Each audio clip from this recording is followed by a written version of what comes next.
What up, y'all? Welcome to another episode of the Independent Living Podcast. I know there hasn't been an episode in a minute, and I apologize. I've been busy, but I'm back, and it's a special episode.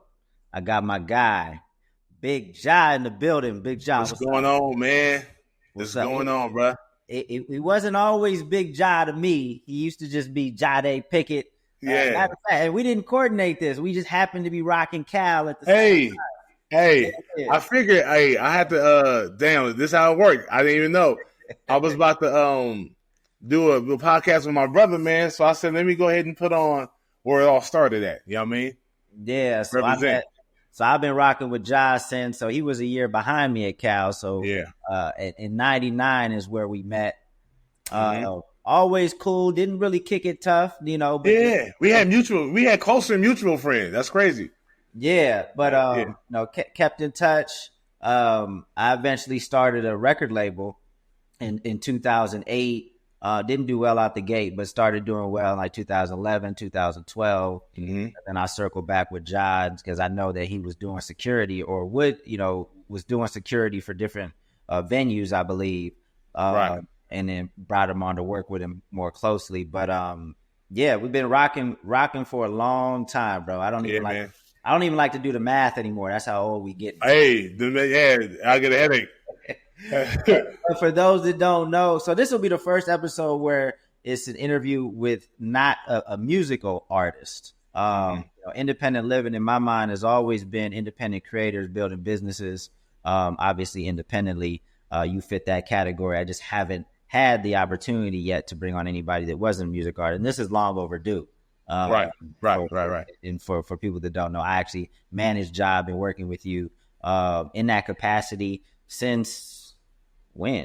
Was it 2018? Into 2018 or 2019? Something We're around. looking at almost 5 years. Yeah, somewhere around there. So why don't you just start out, man, just kind of giving the story of like how you started, when you started creating content, and then maybe like when it started to pick up and you were like, oh, I could really do this. Right. Okay. Well, like Dame said, me and Dame met many moons ago.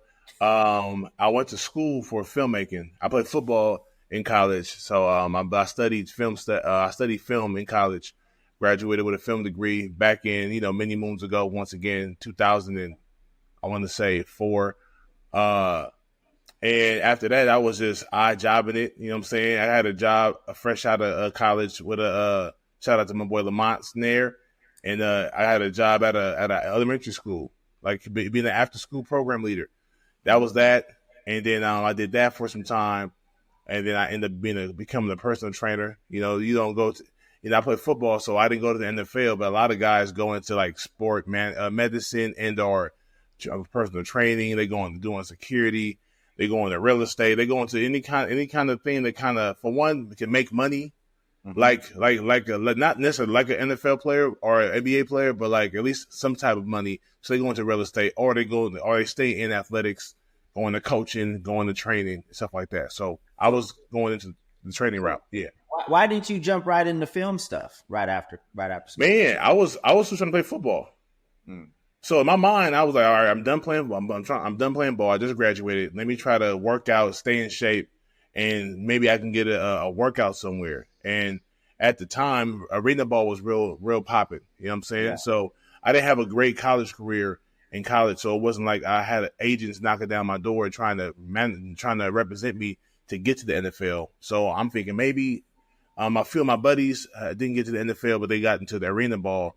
And that's still a segue. That's still a possible transition into the league, because some guys come out of the NFL, the arena ball, the AFL, and go into the NFL. So I was like, maybe that's the route I can go. I didn't have a great college career, don't have a lot of game film, so let me try to do the arena ball route. So that's my mind was on that. I had this film degree. I was 22, and I was like, but still, I'm trying to play football still. I still got buddies in the league doing their thing, and I'm trying to get there too in some way. So that's why. And that 1 year turned to several years. Now we're looking at fast forward to 2008. You know what I'm saying? 4 years later, I'm still I'm done playing football. I figured because, I did 4 years of trying to get to the NFL. I tried AFL. Didn't even get to the AFL, but I got to the Arena Ball 2, which is like a secondary league to the AFL, to the Arena Ball 1. And I did the season there. After that, I was like, okay, I'm 26, going to be 27. Let me hang that up, man. I'm a hard pillow to swallow, but I don't want to be a 30-year-old dude trying to get to the league still, you know?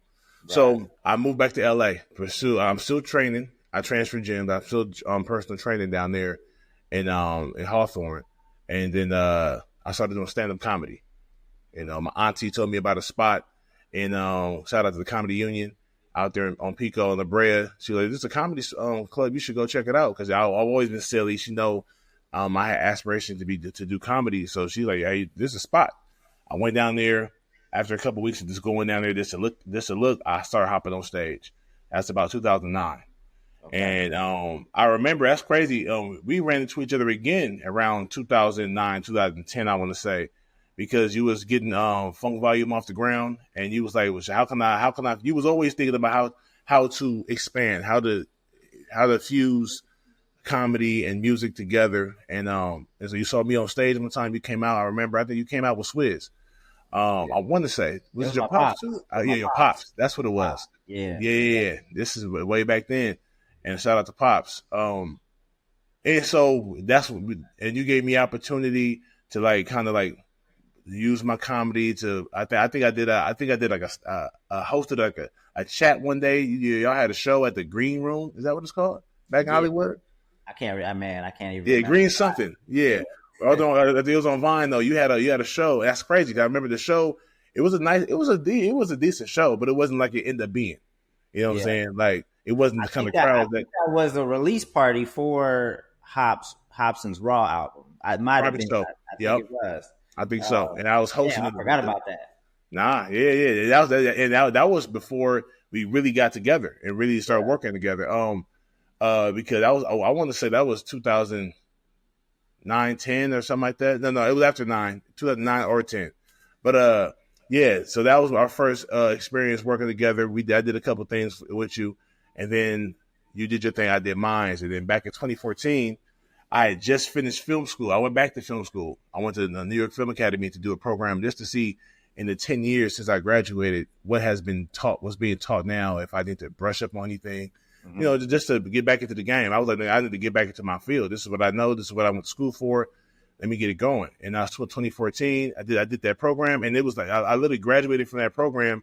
And a week later, I'm in the movie theater by myself watching the movie, and a Johnny Depp film. And then I saw, well, you know, when the movie's over and you check your phone, turn your phone back on. I saw this notification that you had hit me up, or you hit it. It was a mass text initially.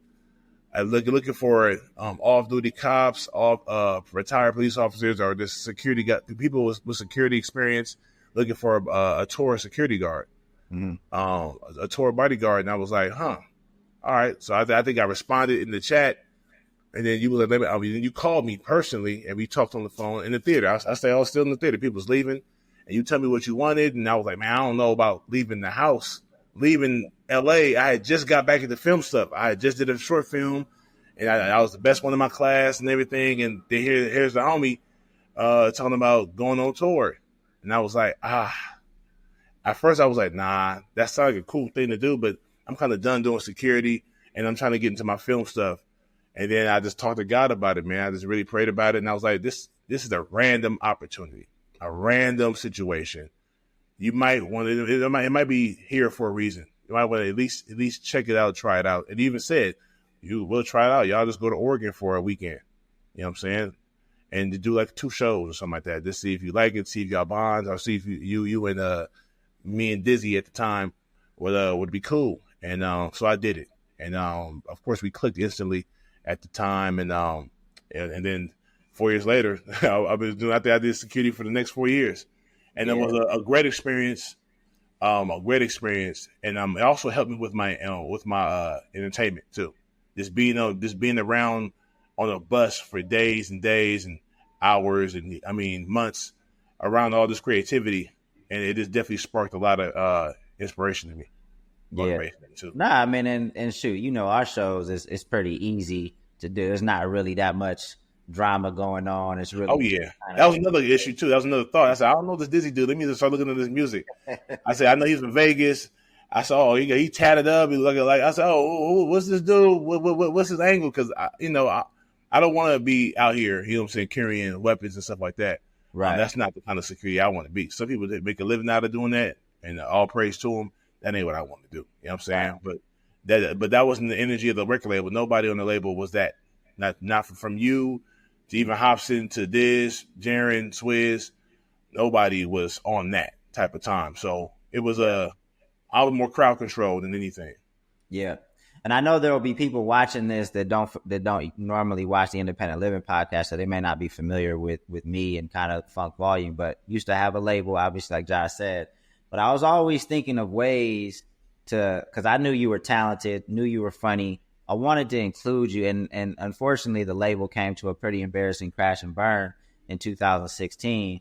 But people don't know that we were starting to plant the seeds for Funk Volume TV, which was going to be very much comedy, right? And we actually shot some sketches, some early sketches with you and Jen. I still got them, bro. We got. I still got them in the vault. I came across them the other day. I said, "Oh shit!" With me and Jaren, in the studio up there, like Chatsworth. Mm-hmm. Yeah. You was, I guess, you were on this years ago. It shouldn't be surprising from the outside looking in that you and I are working together in this capacity, because you were already gearing towards that. You know what I'm saying? You had hired me to shoot a couple sketches for your artists to infuse myself, the comedy, the artistry, and the music, and we were doing that. And then, things didn't work. Things ended up panning out as far as label wise, but we're still here. You know what I'm saying? Yeah. No, I mean, I got a little bit of experience, like, because we shot a documentary that's available on YouTube right now. So I got a little taste of like putting together like longer form content. I was super excited about potentially launching Funk Volume TV because I saw what Odd Future was doing. They had like their own show. I forget on what channel. But I felt like we could have maybe done something similar. I had a lot of ideas that unfortunately didn't come to fruition because of the crash and burn, man. But it is what it is. But now it kind of worked out for you because you have your own platform. You built your own platform. When did you start like getting traction with just the Bigg Jah brand? Hey man, it started with. I'm gonna keep it 100. It started when I ended up not going on tour with Funk Volume with Dizzy. One time I was supposed to go to Europe with them, and so I was gearing up for that. So I had I had a couple gigs where I was going to be DPing or directing somebody's music video and or short or sketches, and I gave them up because I was about to be gone for like a month and a half. And then Dizzy called me last minute, like a week before. He like, "Hey bro, sorry man, but we only got room for 4." And that's him. No, it was 3. It was him, Mosky, and Hopper. His DJ is Hype Man, and that made sense. We were going to be on someone else's tour. You know what I'm saying? So I understood. Definitely wasn't personal at all, because I've been rocking with him every day, every tour since for 4 years. Yeah. So, but that was a blessing in disguise. I was definitely disappointed because I was looking for that bread. I needed that bread. So now I'm stuck at the crib with this equipment, but no gigs, and I don't even have a gig, a security gig. So I remember like being in. I think everything is God, bro. I was sitting at the house like kind of bored. I think I worked out and I came home and I was just sitting there like with nothing to do. I mean, of course I got to find something to do, but I was like, man, a little disappointed. Yeah. And then my boy Clayton called me and he asked me. He lives up the street. He lives in Burbank, up the street from me. And he was like, bro, you mind coming over to the house and filming a sketch for me and Tangerine, his wife? And I was like, yeah, of course. I ain't got nothing else to do. So cool. I went over there. I shot a sketch with him. And then he was like, can you come back tomorrow? And I'm like his cameraman now. And I was like, yeah, I'll come back tomorrow. I came back, met another guy that came over to shoot with him. And this guy ran a sketch house, a place called the Sketch House in Van Nuys, where creators would just go to his house every week, at least one day a week, which is on Thursdays from like 11 a.m. to 7:30 p.m. And it would be like 30, 40 people in the house shooting sketches. Everybody shooting their individual sketches and kind of like orchestrating the time schedule around. You shoot one here, and then my turn is next, and you're next, and you're next. And for about almost 2 years I was there. And that's when things started. That was around 2017 where I started getting my feet wet with doing social media content consistently. I was always messing around on the tour bus, doing rants, doing little quick sketches. I did a couple of sketches with Peanut or even Dizzy. I was doing stuff, but it wasn't consistent. Yeah. 2017 is when I was like, I'm here. I'm not on tour. I need to do something. And even though it wasn't making me no money yet, but it was allowing me to hone my skill. It was allowing me to do something I enjoyed doing, because I enjoyed making and creating the storylines. And then I knew eventually if I keep doing this, it was going to amount to something. It was going to at least bring me back some type of financial gain if I keep doing it. The sketch out, I never went and saw the sketch out. The sketch out sounded like a pretty wild place. Sounds like that needs a documentary in and of itself. Definitely a documentary. It was definitely wild as hell. It came to a close after a while, but and it didn't have the best ending. But shout out to those dudes that they I mean, they know. I can't say they don't know, because they do know. They definitely sparked the movement for me.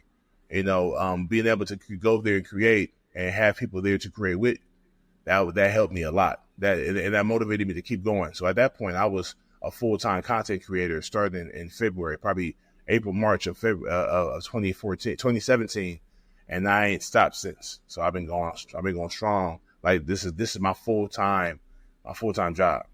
So at this point, you were at the sketch house. You were posting your sketches on YouTube and Facebook. Initially, Instagram and Facebook. Okay. YouTube wasn't rocking with me at first. You know, okay. I didn't have a lot of success on YouTube. I would drop a video and I had no following over there. You know, and so my biggest following at the time was Instagram, and I only had a few thousand people over there. But I grew. That was my go-to place. But anytime I drop a sketch, I put my 1 minute sketch on Instagram, and then by default, there's a button that you can use that you can push that connected to Facebook, to where Instagram and Facebook are connected. So whatever you post on Instagram, you have the option to post on Instagram individually or post on both. And I will always post on both, even though I wouldn't really look at Facebook. I would just post it there and keep going on about my business. Yes. You know. And what sketch was it that you saw like a bump, like or went, you know, viral? Or which sketch? Tiberius, man. Tiberius, the Hood Hitman. I dropped that sketch. That might have been my third sketch. My third official sketch as Big Jah. I changed my name on IG and on Facebook and on YouTube. I changed my name to Big Jah. And then I want to say probably my third video went viral. That's crazy. The people listening to this don't be expecting third. I mean, it's a different algorithm. It's a different time. So please don't expect your third video. And plus, I wouldn't even start the clock from his first video. I would start Jah's clock from film school, right? Like, because there's a lot of just studying kind of what goes into this, how you see things, how you develop stories. So, you know, your third video is not the equivalent of somebody else's third video that maybe just picked up the camera for the first time. Right. Oh, no. And don't even start the clock from 2017. Started from, I got a video online on YouTube where the date, the timestamp at the bottom says 2000. Yeah. I was a freshman in college. So I've been doing it for a long time. It wasn't until I was, also, you got to think about the type of sketch you're doing, the type of content you're doing. How relatable is it? It was basically a spoof on another infomercial. So that was also, so I knew this is going to go. I didn't know how big it was going to go, but this is going to be my biggest thing. As I was shooting, it took me 2 weeks or 3 weeks to do the first video because I had no infrastructure. I had no team. Mm-hmm. So I needed to be in front of the camera. So now I got to have somebody hold the camera for me. No one knows how to use cameras unless you went to school for it back then. You know what I'm saying? So it was hard for me to tell people. I had to tell people and teach them, do like a quick 5-minute class and show them how to operate my camera and hold the camera. They're like, man, it's getting heavy, bro. Everybody used to holding phones back then. But the camera, it's not even a big camera, but compared to a phone, it's like 10 times the weight. Yeah. So, so it took me a while to get people to shoot for me, to get people to be in the project.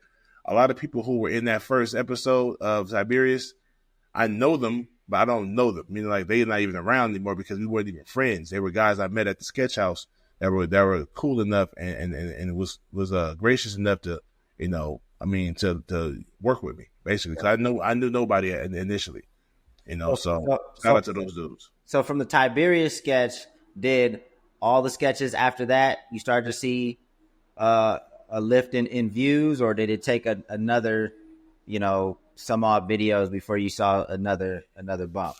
Okay, so that video went, and then I did a part 2. Okay. Yeah, and so I upped the ante, and that went as well. So I knew people instantly liked this character, and in the style I was doing, it's only 60 seconds. So the first episode was a 1 minute situation. So everything was quick, to the point, and in your face. And that's social media. Social media, people wanted to be fast. They wanted to be quick and in your face. So that's what that was. So I didn't want to get typecasted as just a hood, ghetto, the Big Debo character. So my next sketch was called I'm Coming Too, where my character name is Adonis. And I got a girlfriend that's overbearing, super jealous, super clingy, and she won't let me do anything by myself in fear that I might be cheating on her. So she wouldn't even let me go to the bathroom by myself. And that was like the first sketch. The first episode was her in the bathroom waiting for me to finish so she can just watch my every move. Yeah. So, and that went, because that's couple stuff, that's relatable. People were commenting, man, she reminds me of my ex. She crazy like my girlfriend. I'm going to have to show my wife this to show how crazy she be acting. And so that went well. So at that point, I was in the rhythm. I was like, oh, people are starting to understand my comedy. And that's kind of what happened. Before, I think I was trying to do other things. Like even with the music videos, I was trying to get on as a director doing music videos. And I think I could have done that well. But I felt like it just wasn't picking up the way I wanted it to. Yeah. And once I started doing my own narrative, writing my own stories, writing my own characters, that's when everything started picking up. So I was like, oh, this is what I'm supposed to be doing because people are responding to this. Yeah. It's a safer bet. And what we've seen with music videos with artists, not even, the budget's not being available and just not being as effective, longer form music videos. People are still making music videos, but I would say only the top artists are putting, significant amount of money in the videos still. Right. You've done a lot of things well, and I don't know if you knew that they would play such a big role like later on. So in terms of, you've done a really good job at branding yourself, using the tagline to the max, creating series. Like these are some of the things that I now instruct like artists to do in terms of how they tell their story, how they package their content, having branded content series. Was this something that you knew was going to be effective, or just like something that was like common sense and over time, like, oh yeah, that's, Well, I knew, but you never ever know. You just hope. Yeah. But, so it's not like I had experience before with myself doing something in a different, at a different time that was successful necessarily. But I just knew that branding wise, like people buy Jordans because of, now, the shoe was good. The shoe was good, but it was a whole brand campaign behind Michael Jordan, behind Nike, behind, you know what I'm saying? So even when it comes to music, your favorite artist has the tagline, well, for the most part. You know what I'm saying? Biggie has baby, baby, or he goes, ugh. You know what I'm saying? That was his thing. Now, Rick Ross kind of taking his version of that. Obey Your Thirst, that's Sprite. You know what I'm saying? You're getting the Dale. You know what I'm saying? Can you hear me now? These are all like taglines that people... and I knew that. So, Homer's just dope. You know what I'm saying? Homer Simpson. So, like, I was like, okay, what are my things going to be? And especially when I realized, okay, I got to be intentional. This is what I'm going to be doing. I'm focused. I'm doing this every week. Big Jah, boom. Okay, so I know my name is going to have to be inside my tag, my handle. People have been calling me Jah my whole life. Big Jah as well. Jah, I've had all different variations of that. So that was going to be in my name. To the max. And my brother used to say, not used to, he probably still says it, but like, I remember my brother, he never said it the way I say it now. I kind of made it a tagline and like a slogan, but he always say, bro, yeah, man, he was turned up to the max, bro. He was, hey, man, I love you to the max, bro. Have a good day. And he's my older brother. You know what I'm saying? So my brother, shout out to my brother Malik, the freak.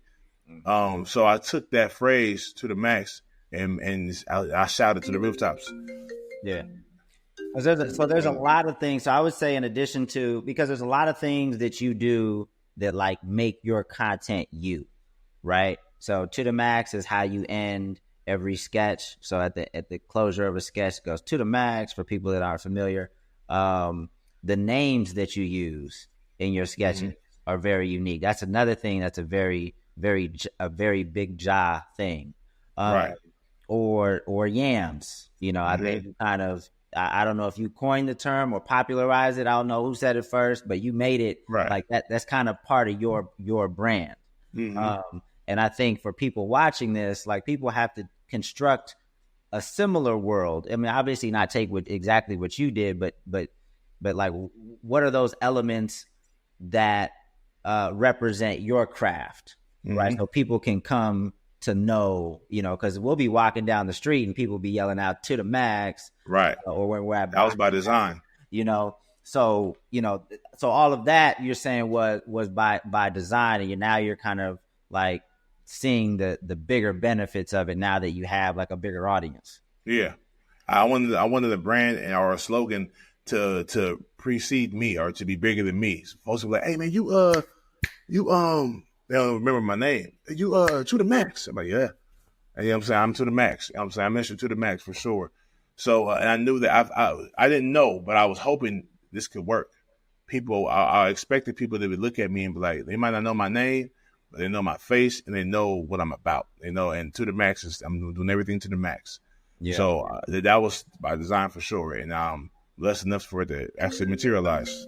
Yeah, yeah. So now, I mean, it gives, it paints a picture for people. So people know that it's your content. It creates opportunities for merchandise, right? Obviously, we're selling to the max tees, Yamazon tees, got Yam, a bunch of Yam merchandise. So it creates monetization options as well. So, again, if you're listening to this and you're a creator, like, what are those elements of your world that tell your story, that represent who you really are, and how can you build off that? You've been in this for a minute. You've probably seen a lot of people come and go. What do you think makes some people want to stop or just do something else? What are people getting frustrated by? There's I think a number of things. One is the social media of the lucrativeness on social media might not be what it used to be. A lot of people were doing well on social media. There's a few ways to make money on social media, just through brand deals and through ad revenue. And at some point in time, it was very good for a lot of people, myself included. And then things start changing. The more people, the more creators that you create that come out, the more creators you got to pay. I don't know if companies are slowing down or making it harder or making it more difficult to make a substantial amount of money online. And I think that's what happened. And on top of that, the consistency of creativity. You have to be creative all the time. With social media, there's no off season. There's no down season. It's not like you tape 13 episodes of a show, and then after that show is over, you can go on vacation and then work on the next season in a couple months. And then, you got half a year or longer to create the next season. Nah, social media is, what have you done for me lately?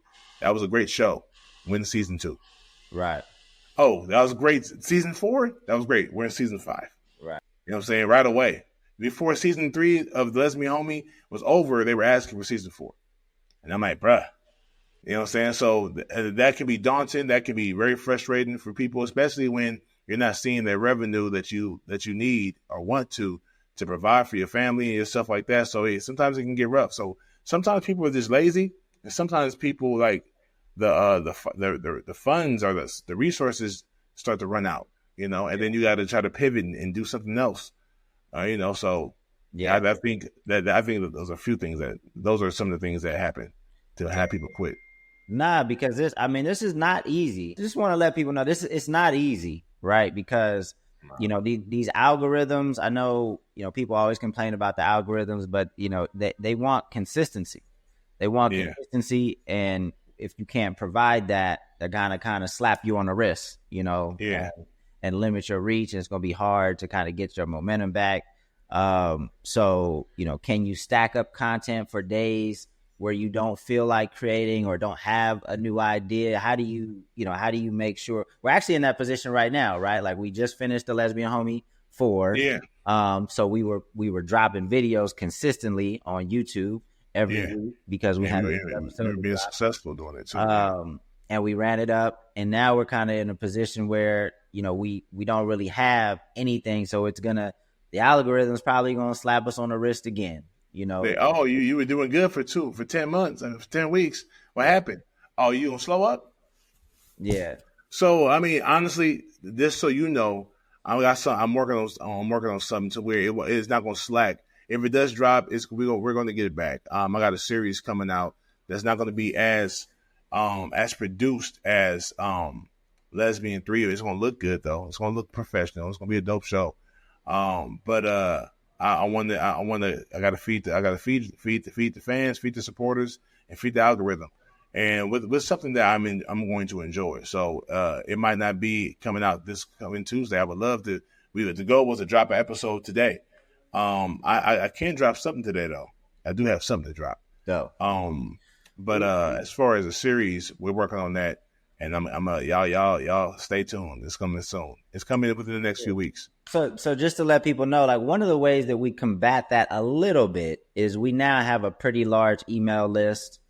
We have a text marketing list so that, you know, if we need to bring attention to any one thing, we can kind of, you know, press a button and kind of try to get a little bit more engagement out the gate if we haven't been consistent.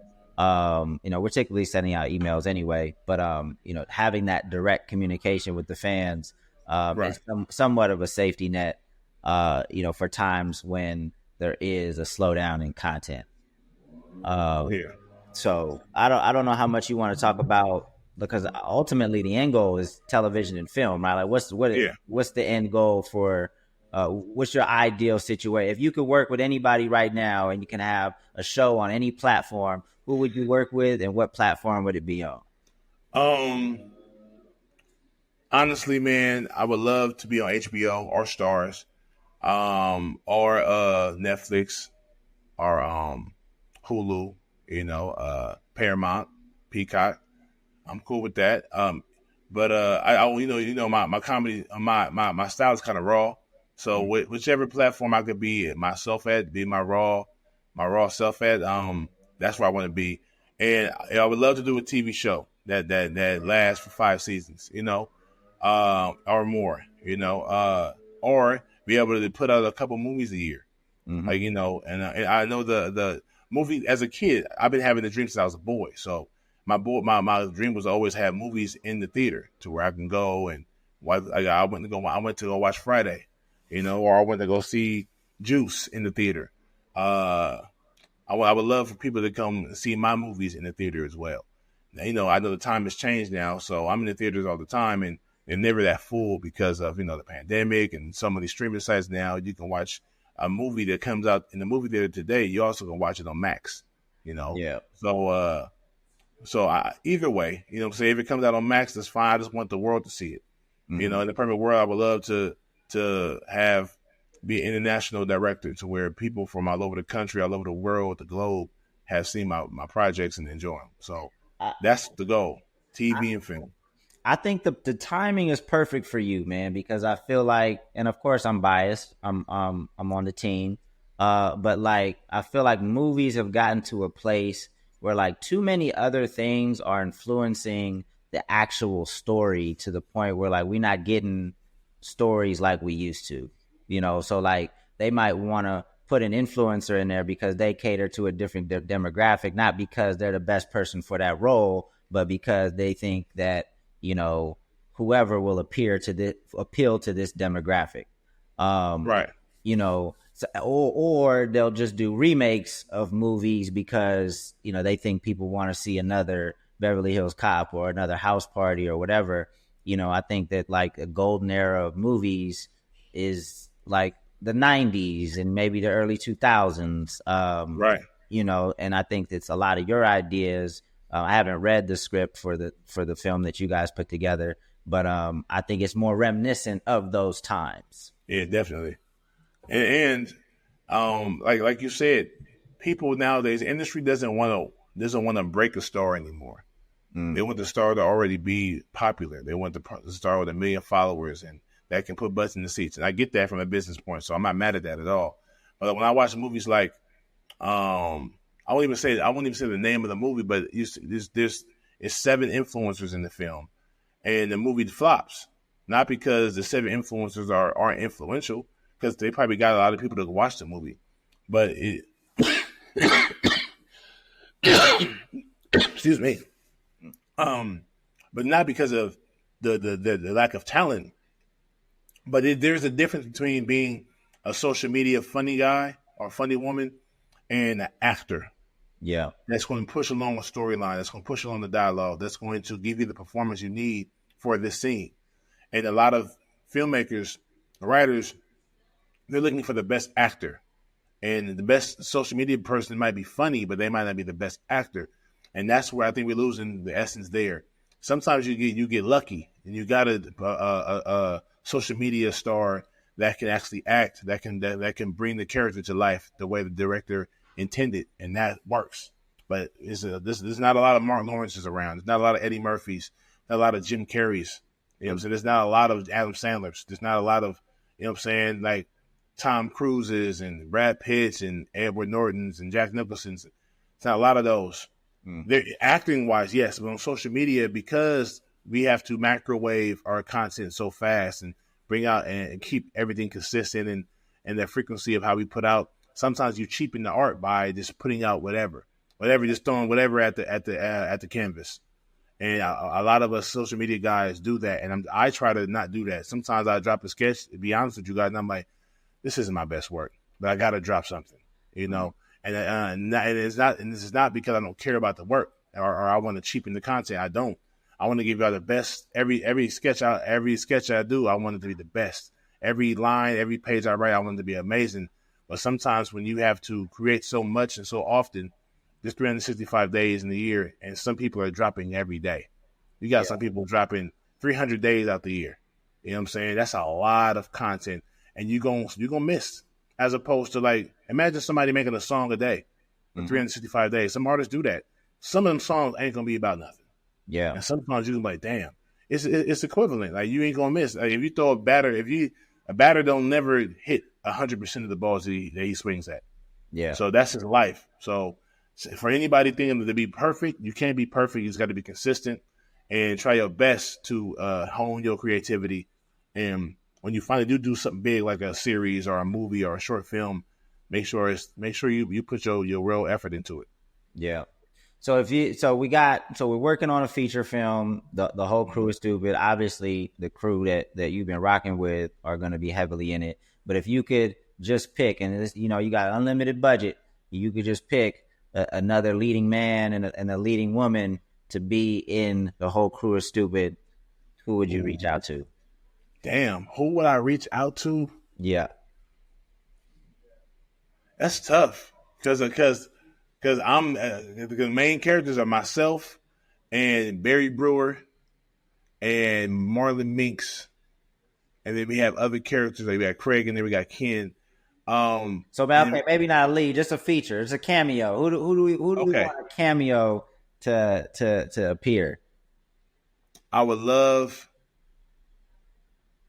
Mike Epps, and honestly, this is cliche because everybody will want a Kevin Hart, but Kevin Hart would fit well in my world. He would fit well in my content. So I'm not just saying Kevin Hart because he's probably the biggest comedian in the game. No, he would fit. Yeah. If I were to replace Barry Brewer, who is a superstar in the making, Kevin Hart, and that's not just saying that because I've studied Kevin. I've been watching Kevin for years. Kevin would be perfect for the lead, and I'm not just saying that because it's Kevin Hart. I'm saying it because his personality. I think if he read the script, he would love it. I think he would love to do the script. Honestly, and of course I'm biased because it's my script. Me and Ken wrote it, but that's the answer. he's probably my number one choice. And obviously that's a what's the bucket list wish, you know what I'm saying? But Mike Epps, of course, and Mike Epps wouldn't play the character that Kevin Hart would play. They would play two different characters. You know, well, I need Kevin to deliver a scene that's as impactful as the scene that he delivered in 40-Year-Old Virgin. I need that. That's what I'm saying. Legendary stuff. I need that Best Buy. I don't know if it was a Best Buy or that. It was a Best Buy ish. It was like a Circuit City ish type. Yeah, electronic store. Romney Malcolm? Yeah, Malcolm. Yeah, Malcolm. Those two guys. And to this day, and it transfers well. That's a scene that's cracking today. And this is before the internet. That came out before the internet. It's already a very watched meme, video meme. Yeah, definitely need that scene for sure. Well, I'm gonna cut this clip exactly. I'm gonna tag Kev. We're gonna try to get him to something. I feel like at some point, man. I mean, it's long overdue. Again, I'm biased. I'm on the team. I feel like you should have been, off and running at this point. But I feel at some point we will have the attention of a Kevin Hart and potentially be able to get him in a project or be in one of his. Right. So also in due time. No, for sure. Before we get up out of here, we also have the Blackbusters podcast. I just want people to talk about. I want you to just talk about that and kind of what that is, because I think that needs a little bit more love as well. I'm again biased, but fan of the Blackbusters podcast. Shout out to Tony Price, my co-host. Yes, so Blackbuster is a black movie review podcast that myself and Brother Ritter and Tony Price, we have our podcast. We do it every week, every Monday. And we have either a classic, current movie, black film that is either great or either okay.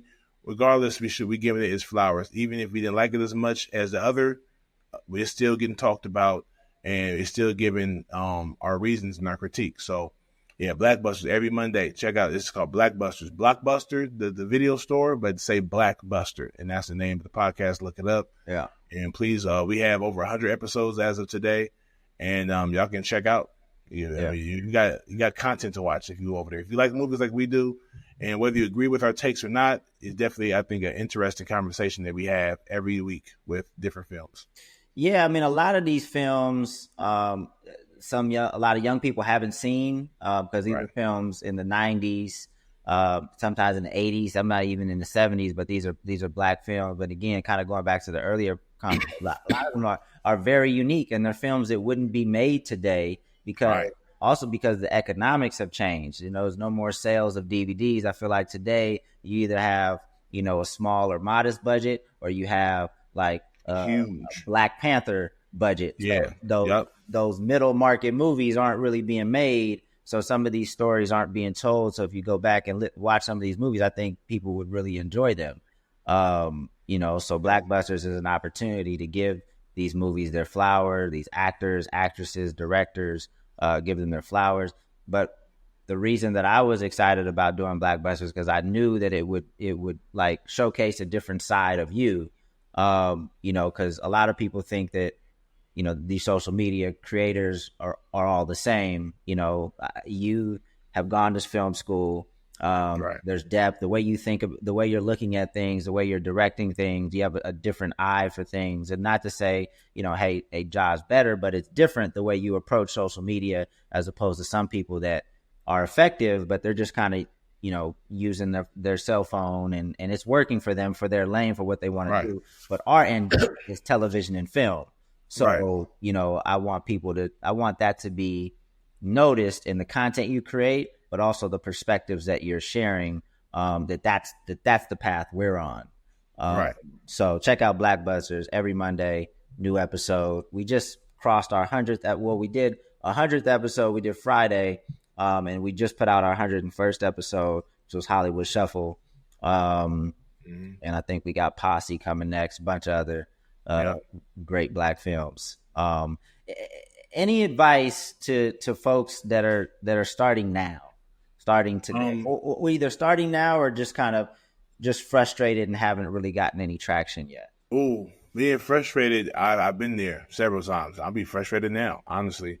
It's a different scale because I'm, I feel like I reached a certain point in my career to where I know what I need to do to keep things going. But find whatever. If you're a content creator and you do narrative like I do, find a story. People are interested in the stories. People want to know what's going to happen next. If everything is a whole new idea every single time, you got to bank on that idea being so hilarious, so engaging. But if you have a storyline, episode 1 might be a cool setup episode, but episode 2 is where all the stuff hits the fan. And then 3 is when things start to crash down. And 4, and so keep a storyline going, even if it's not a 5 to 10 minute, 15-minute episode, even if it's 1 minute, 2 minutes, 3 minutes, like try to get somebody comfortable, get the viewers comfortable with something that you do consistently, like a character, like a personality. One thing about I use Jahdai Davis as a person because his sketches are never long, but they're very consistent. The character he plays his father. He has that father character. He plays the character where he's just always yelling and that's beyond me and God. And he does like prison sketches, and he does sketches with his girlfriend now or his wife. I'm not sure if they're married and like that, but like he's very consistent, and you know what you're going. You're coming to see a show, the Jahdai Davis show. Mm-hmm.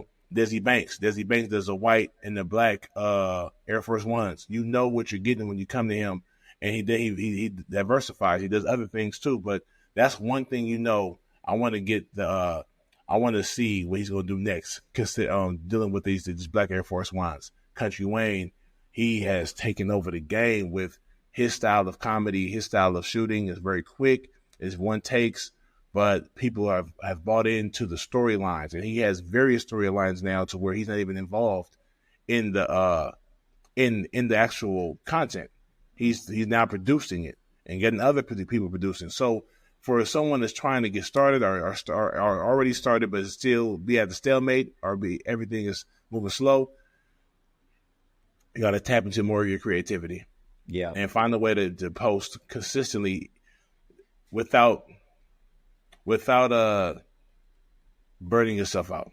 You know what I'm saying? It's not hard to, it's not easy to do. It's hard to do, but you could do it. You just gotta, don't burn yourself out and stay consistent and try to think out the box. And or think of one thing I need to start doing more of is like what's trending, what's going on in the world, in social media, in the public, and then give your take on it, your spin on it, whether it's a parody, whether it's a review on it, or whether you just making fun of it. Like, do something that people can relate to. Yeah, I chose relationships. I chose everyday hood, good living with the guys and my characters, the names. Everybody know a person with a crazy ass name in the hood. Yeah. So I played on that. You know what I'm saying? That was my thing. Also, I look different. I'm a big guy that's goofy and silly. I played on that. You know what I'm saying? Yeah. So play into your strengths. What's unique about you, and make that try to bring people into that world. Yeah. You know? I mean, there's a lot of great examples. It's a lot of diversity in how people have built their audiences, right? So you have like a Tony Baker with the voiceovers. Right. He does a lot more than that, but people know him. The voiceovers go crazy. Right. You got, Mr. Go 30 with the film room tapes. Sports. The coach tapes, yeah. So there's a lot of different pockets, man. I would just encourage people to follow a bunch of creators until you figure out like what your lane is. What your contribution to this social media world is going to be. Yeah. Lil Young, shout out to you, Lil Young. He does a lot of parody, but it'd be good too. And he's quick with it. Drewski does a lot of parody and just personality. He sells himself. Like, people want to be around him to the point where he got his own show. Could have been records. He got his own record label. Mm-hmm. You know what I'm saying? Because he built that world. He went online, was going live, and he was going as a record exec, and people bought into it. Celebrities start calling in and trolling them and stuff like that. So he found his way. He did it. If you watch Drewski's stuff from 3 years ago, he was doing various different silly stuff. College boys do this, and different white guys do this. He was always doing something that can be relatable. People that's shareable. There's a lot of shareable content. Drewski does. Dope. And that's just what you got to do. What do you think people want to look at and find value, find funny, find it interesting, and want to share it to their coworkers, to their brothers, to their husbands and wives? Like, that's what you want to think of. What would you want to share? Yeah. Well, dope, man. I'm glad we finally sat down and had this conversation. We might have to do it again at some point. Oh, yeah. It's definitely long. Let me know. Long overdue. But for the people watching, hopefully you got a few gems that you could take away and apply to your own careers. Again, this has been the Independent Living Podcast with my guy, Big Jah. Until next time, we'll see y'all. To the max.